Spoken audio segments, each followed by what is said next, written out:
On se calme, prêt à fabuler. C'est parti. Mesdames, messieurs, dorénavant, vous ne vivrez plus qu'une seule journée. En effet, nous avons remarqué que vous ne profitez plus de vos jours. Ils sont paresse, inconscience et oubli. Mesdames, messieurs, trop de temps, trop de confort, aujourd'hui c'est la fin de votre cage dorée navrante. Chaque nuit, lorsque vous vous endormirez, cela sera pour la dernière fois. Votre corps et votre mémoire néanmoins se réveilleront le lendemain matin. Mais votre âme, quant à elle, sera effacée et remplacée par une copie de celle-ci, complètement neuve. À partir d'aujourd'hui, votre âme, vous, ne vivrez plus qu'un seul jour.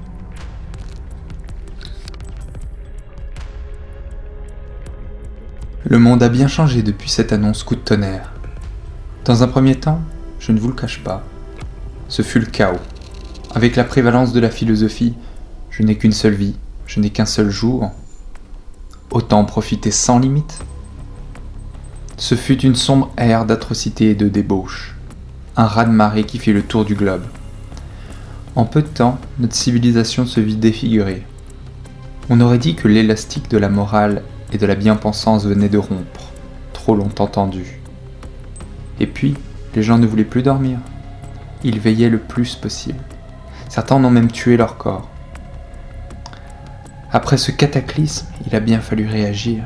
Et nous avons légiféré. Sommes-nous responsables des erreurs des âmes passées, du corps que nous habitons ? La réponse ne fut ni juste ni mesurée. Elle fut simplement contrainte par l'urgence. Ce fut un oui. Oui, des âmes naîtraient et mourraient dans une cellule pour des crimes de leurs clones. Cela peut paraître terrible, mais à l'époque, nous avions considéré que c'était la meilleure solution. Alors effectivement, les éléments les plus instables dans l'instant furent mis hors d'état de nuire, isolés, séquestrés. Mais ce n'est pas pour cela que les gens devinrent plus sages, plus raisonnables et plus paisibles. Au contraire, d'ajouter des contraintes supplémentaires en négativant la confiance en chacun de faire les bons choix, en ne lui donnant pas la chance et la responsabilité d'émaner de sa propre sagesse, fut l'une de nos plus grosses erreurs. Nous pensions couper les racines du mal et ainsi sauver notre pauvre monde en souffrance. L'orgueil de jouer au sauveur nous fit commettre de bien tristes actes. Nous le payâmes cher, chacun d'entre nous. Cela s'est-il calmé ? Oui. Et même avant d'avoir détruit notre planète. En effet, chaque jour, les égoïstes anarchiques ou les sauveurs au cœur de pierre se réveillaient avec une nouvelle arme, certes, mais remplie de souvenirs toxiques, sans parler des conséquences matérielles. Ces gens-là devenaient de plus en plus malheureux. Le temps, les coups, les drames et les espoirs ont érodé nos vieux systèmes. Un écoulement naturel s'est opéré. Les convulsions paniques du monde se sont calmées. Nous avons évolué, je crois. Depuis ces noirs instants, le temps a passé. Les journées, les âmes. Ainsi nous vivons et nous mourrons chaque jour. Notre corps, notre mémoire qui se transmet de vie-jour en vie-jour, garde la même espérance de vie. Je suis le 12 482e Yvan Martini. Il est 21h08. C'est pour moi le crépuscule de ma brève existence. Durant toute ma vie-jour, je n'ai rien fait d'extraordinaire, vous savez. Pas grand monde, excepté les futurs mois peut-être, s'en souviendront. Le genre humain s'est libéré de son collier d'anneaux de fonte forgé par son égoïsme. Il est 21h11. Je vous avoue que ce tic-tac, tic-et-tac trop vite à mon goût.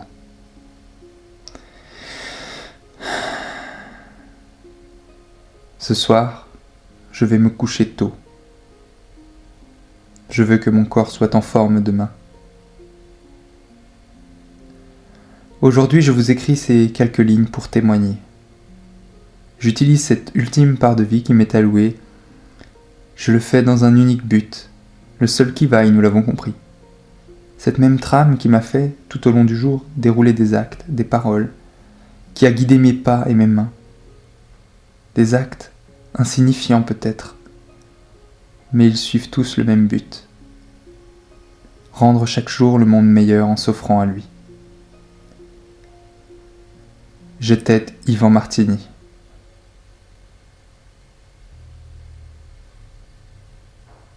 Demain, je serai Yvan Martini. Fin de l'histoire, fin de la bulle. Si ça t'a plu, mets un pouce en l'air pour le signifier. Ça aide à référencer, ça fait toujours plaisir. Et si tu veux être au courant pour la prochaine vidéo, je suis enroué, eh bien tu peux t'abonner. Ce sera facile, rapide, efficace. Il ne me reste plus qu'à te souhaiter que tes rêves et tes idéaux deviennent ta réalité. À bientôt.